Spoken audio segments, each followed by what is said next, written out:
Bienvenue à Voyage dans l'espace, où que vous soyez dans l'univers, j'espère que vous allez bien.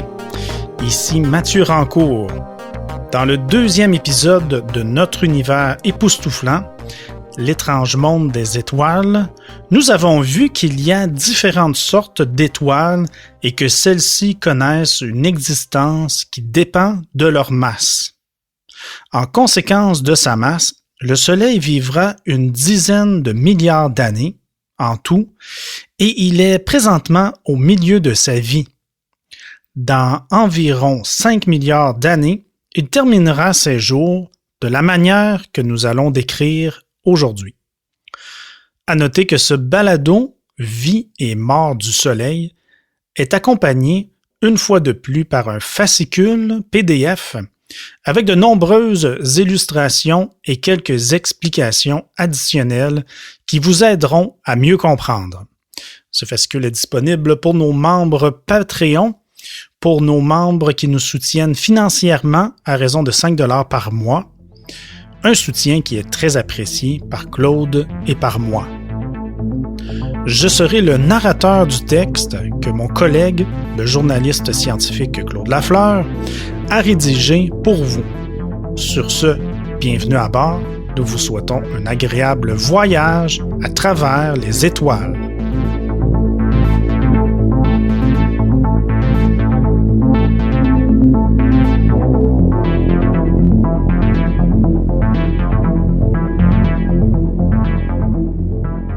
Le Soleil est né il y a 4 milliards d'années et demie dans un nuage de gaz et de matière composée à 74% d'hydrogène, 25% d'hélium et à 1% de d'autres éléments. Depuis ce jour, il convertit son hydrogène en hélium. Les spécialistes estiment qu'il lui faudra encore 6 milliards d'années et demie avant qu'il n'épuise ses réserves. Pour eux, le Soleil vit actuellement en phase de séquence principale, celle durant laquelle toute étoile convertit son hydrogène en hélium. Étonnamment, si le Soleil transforme ses réserves d'hydrogène en hélium depuis maintenant 4 milliards et demi d'années, il n'a pourtant converti que 5% de ses réserves. Au bout d'environ 11 milliards d'années, il connaîtra une fin de vie tumultueuse, tragique et même abrupte.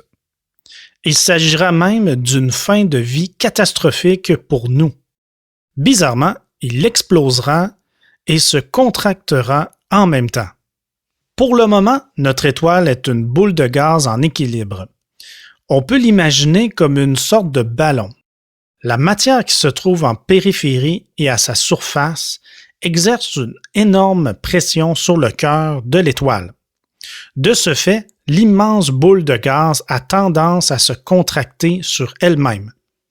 Cependant, cette immense pression a aussi pour effet d'enflammer l'hydrogène qui se convertit en hélium, ce qui dégage d'énormes quantités d'énergie. Cette production d'énergie, à son tour, crée une grande pression vers l'extérieur. Cette pression compense très exactement celle exercée vers l'intérieur par le poids de la matière périphérique. Le Soleil est ainsi un astre en équilibre hydrostatique, c'est-à-dire une immense boule de gaz en équilibre. Ce bel équilibre entre pression extérieure et pression intérieure n'est pas une coïncidence magique, puisque s'il y avait davantage de matière qui exerçait une pression plus forte sur le cœur de l'étoile, ça augmenterait la conversion de l'hydrogène en hélium. À son tour, cette conversion dégagerait davantage d'énergie, ce qui maintiendrait parfaitement l'équilibre hydrostatique. De même, si l'étoile était plus petite, une moins forte pression vers l'intérieur réduirait la quantité d'hydrogène convertie en hélium ainsi que l'énergie dégagée. Voilà pourquoi 90% des étoiles qu'on observe sont en équilibre hydrostatique, qu'importe leur taille. Et voilà pourquoi les étoiles plus grosses se consument beaucoup plus rapidement que les petites étoiles. Elles doivent convertir bien davantage d'hydrogène en hélium pour maintenir leur équilibre hydrostatique. Par contre, vient un temps où l'étoile n'a plus assez d'hydrogène à convertir pour maintenir cet équilibre, moment qui survient bien avant que l'étoile n'ait épuisé toutes ses réserves d'hydrogène. Cela surviendra dans quelques 4,8 milliards d'années dans le cas du Soleil. Paradoxalement, alors que se rompt cet équilibre, notre étoile deviendra de plus en plus lumineuse et dégagera davantage d'énergie. Ainsi, dans 6 milliards d'années, il générera 2 fois plus d'énergie qu'aujourd'hui, ce qui sera fatal pour nous puisque la température à la surface de la Terre atteindra les 300 degrés Celsius. Notre planète sera alors rôtie et toute vie aura disparu. Progressivement, le Soleil deviendra de plus en plus instable, tandis que sa luminosité augmentera de façon prodigieuse pour atteindre, dans 7 milliards d'années, un éclat 2300 fois supérieur à ce qu'il a actuellement. La gigantesque quantité d'énergie que dégagera alors notre étoile fera en sorte que ses couches périphériques se détacheront du noyau. Elles se mettront alors à gonfler pour éventuellement englober l'orbite de Mercure et possiblement celle de Vénus, tandis que tout ce qui restera de la Terre sera vaporisé. Le Soleil sera alors devenu un astre d'un rouge vif éclatant, ce que les astronomes appellent une géante rouge. Mais les géantes rouges ont la vie courte. Le Soleil dégagera alors plus d'énergie en 6 millions d'années qu'il l'aura fait tout au long des 11 milliards d'années de vie comme étoile stable durant sa séquence principale. Tandis que les couches périphériques s'éparpilleront dans l'espace, le cœur du Soleil se contractera de plus en plus sur lui-même pour devenir une naine blanche. La température et la pression au cœur de ce noyau seront 10 fois plus élevées qu'elles le sont actuellement. Ce sera alors le début de la fin pour notre Soleil, car un jour, après environ 1 milliard d'années comme géante rouge, surviendra une prodigieuse explosion.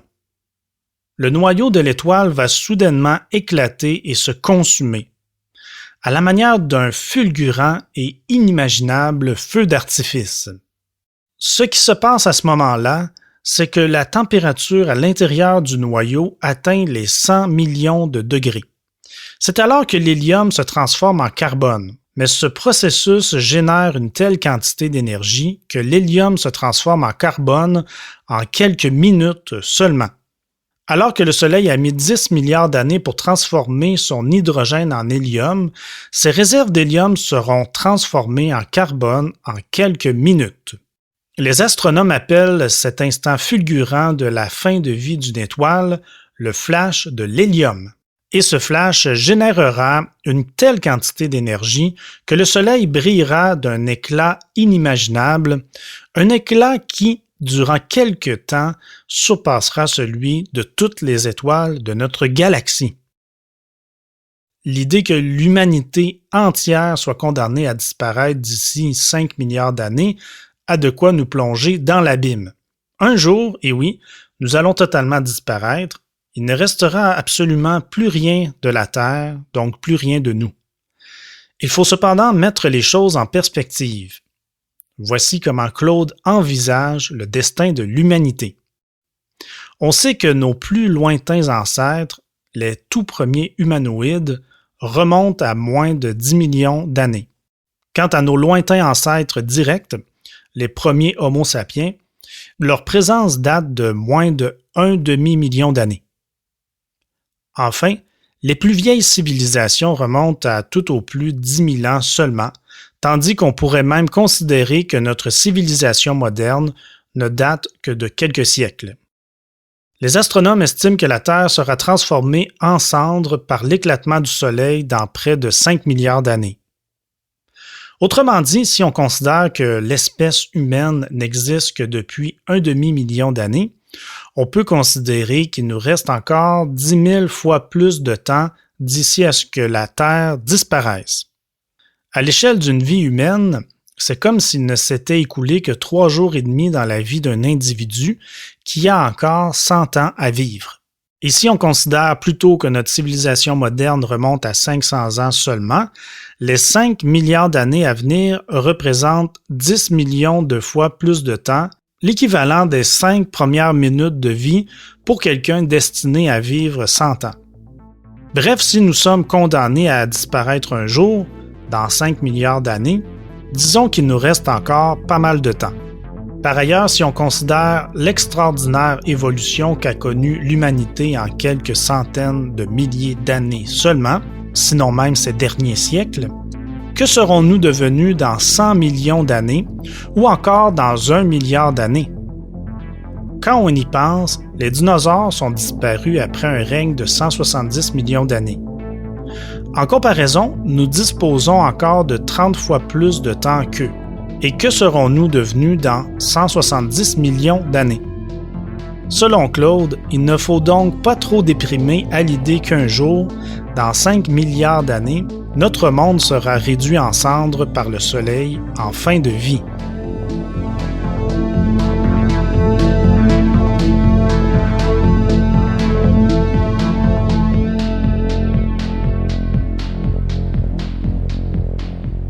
Mais au fait, que restera-t-il du Soleil après que celui-ci aura fait son flash de l'hélium? Connaîtra-t-il l'ultime sort réservé à certaines étoiles, c'est-à-dire devenir un trou noir? C'est ce que nous verrons dans le prochain épisode. C'est ainsi que se termine le 3e épisode de Notre univers époustouflant, une série de 6 balados qui va nous faire parcourir tout l'univers. Sur ce, où que vous soyez dans l'univers, on vous dit à la prochaine pour un autre voyage dans l'espace.